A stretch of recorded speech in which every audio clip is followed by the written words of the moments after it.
السلام عليكم ورحمة الله وبركاته. بسم الله الرحمن الرحيم. نبي الله إبراهيم عليه السلام كفل صوست ከባለፈው የቀጠለ ኢብራሂም አለይሂ ሰላም የጣዖቶቹ መመለክ ገና ከልጅነታቸው ነበር ራስ ምታት የሆነባቸው።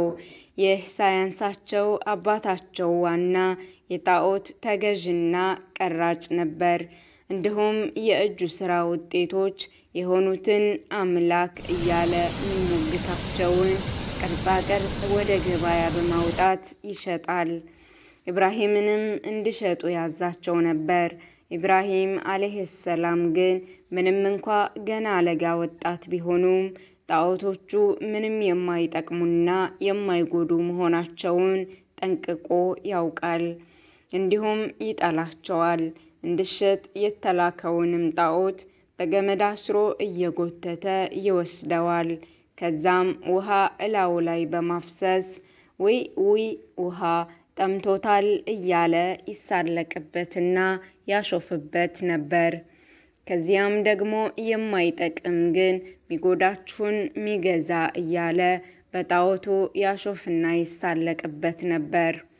እናም ሌሎቹ ጣዖት ሻጮች ሸጠውና አትርፈው ሲመለሱ ኢብራሂም አለይሂ ሰላም ግን እንደነበረ አልሸጣለኝ በማለት ለአባታቸው ይመልሱለታል።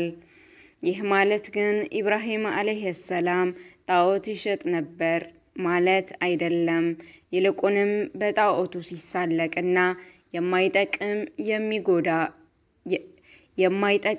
የሚጎዳ የሚገዛ እያለ ሲያስተዋውቅ ሰዎች ራሳቸውን እንዲጠይቁ ለማድረግ ነው እንጂ ኢብራሂም ጣዖትን አይሸጥም። ምክንያቱም አላህ ለኢብራሂም አለይሂ ሰላም ገና በልጅነታቸው ነበር ደግና ክፉውን እንዲለዩ እንዲሁም ቀጥተኛውን መንገድ እንዲይዙ የመራቸው። ቁርአን ለኢብራሂምም ከዚያ በፊት ቅን መንገዱን በእርግጥ ሰጠነው፣ እኛም በእርሱ ተገቢነት አዋቂዎች ነበርን። አልአንቢያ 51 ሲቀጥል ኢብራሂም በልጅነቱ ጀምሮ የአይሁድ ተከታይ እንዳልሆነ እንዲሁም በአላህ ላይ አሻራኪ እንዳልነበረ አላህ በቁርአን እንዲህ ሲል ይናገራል።